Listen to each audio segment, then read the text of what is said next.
তো বেশিরভাগ সাহাবীরা যুদ্ধে মারা গেছে নামাজরত অবস্থায় মারছে। কারণ নামাজে দাঁড়ালে এমন ভাবে থাকতো পৃথিবীর কি হইতেছে ও জানতো না। কোন সাহাবীরা নামাজ কয়টা বলে তীর মারছে, ও কি ওয়াজ হয় চলতেছে, আপনি ও জানে না। শুনেন। বুঝতে আর আমরা নামাজ পড়ি, আমার কথা বলি, আমি নামাজ পড়লে মনে মনে ওই গানটা কি টিকটক বানাবো, টিকটক বানাইলে মনে হয় ভাইরাল। হ্যাঁ, তো আল্লাহ বলে ভাইরাল করে দাও। না, হ্যাঁ সত্যি কথা যেটা। আবার হিন্দি গান মনে পড়ে, এই আল্লাহ আবার গান মনে পড়ে খবর খবর।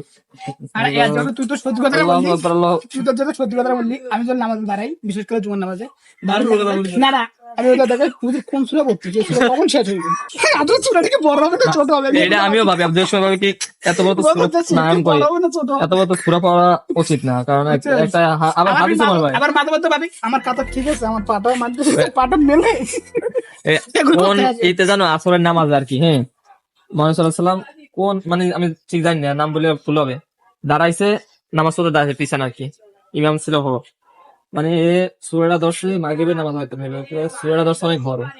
নামাজের পরে মুহাম্মদ সাল্লাল্লাহু আলাইহি ওয়াসাল্লামের মুখের দিক তাকাই দেখে যে এতটা রাগ হইছে মনের ভিতরে, মানে বুঝে যাইছে ওই নামাজটা পড়া হইছে মুসাফিররা, বুঝতে পারি কিরে ভাই যারা চলাফেরা তুমি এত বড় একটা সূরা দর্শে কষ্ট হইছে। একটা প্রশ্ন ছিল, এখানে তো খতম তারাবি হয়ে গেছে, তাহলে এখনো কি এখানে তারাবি নামাজ চলবে না? তারাবি শেষ, তাহলে খতম ভাই খতমের লগে সম্পর্ক কি? খতম তো সূরা পড়া শেষ, কোরআন শরীফ পড়া শেষ আর কি। আচ্ছা তারাবি হ্যাঁ বললে কোরআন শরীফ তো বাদ দিয়ে দেয় নাই।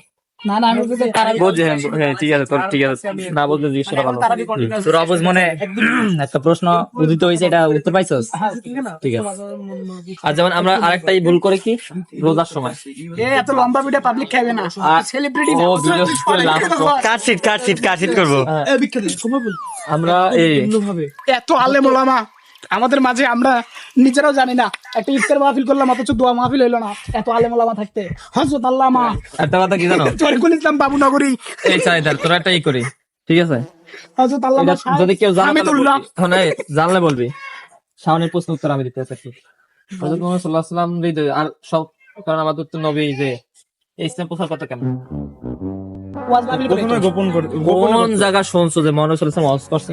ওয়াজ করে না অবশ্য। সে একটা সমাজে যাইতো, যে এরকম একটা মজলিসে সে কথা বলতো, এর কথাগুলো যে এতটা সুন্দর ছিল, এতটা মানে বুঝাই, মানে এত সুন্দর করে বুঝাইতো, হেই বুঝাইতে বুঝতো না। আজকের মাহফিলের সভাপতি আজকে জনগণ তো বলতেছে না চিল্লে হ্যাঁ, এটা তুমি কইতে যাও সে আমার সামনে কথা কস, আমার বিতর্ক নিয়ে আসা বিতর্ক